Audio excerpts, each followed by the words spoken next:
بشرط إزالة علم الثورة يخرج لؤي حسين جنبا إلى جنب مع خالد خوجة رئيس الائتلاف الوطني في مؤتمر صحفي من قلب تركيا لإعطاء رؤية مستقبلية للثورة السورية كما يراها لؤي القادم من حضن النظام منذ أسابيع إلى اسطنبول حاملا تياره متناسيا الدولة.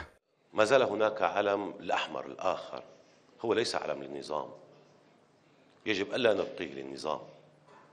فمن هنا يأتي بعض التحفظات على العلم وهو سؤال يحير قليلا.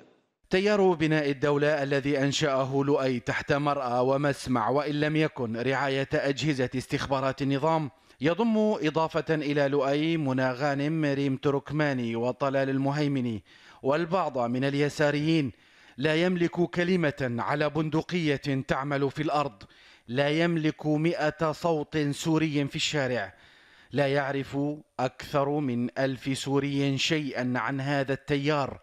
يعمل اليوم جنبا إلى جنب مع رأس الائتلاف خالد خوجة، يصحح لخوجة بل ويصحح للثورة، متناسيا تصريحاته قبل أيام ووصفه لمعركة جسر الشغور بأنها سقطت بيد جبهة النصرة وأحرار الشام.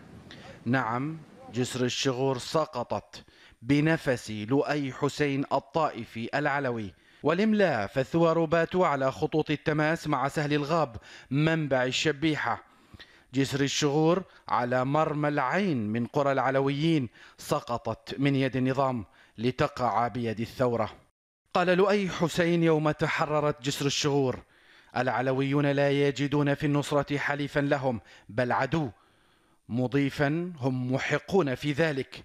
ويضيف أيضا: من يريد مشاركة العلويين في التغيير عليه أن يشاركهم مخاوفهم المحقة. هنا وبنفسه الطائفي يعود لؤي لطلب تسليم قيادة الثورة وسوريا للطائفة العلوية، وبأن من يريد التغيير عليه السير وفق رؤية الطائفة ومخاوفها.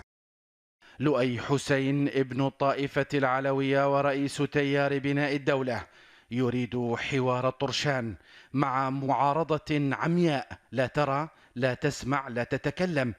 حسين على ما يبدو ما زال يحن للبراميل المتفجرة التي ألقاها من أسس تياره على الشعب السوري، براميل تحمل من الطائفية أكثر مما تحمله من بارود ومواد متفجرة.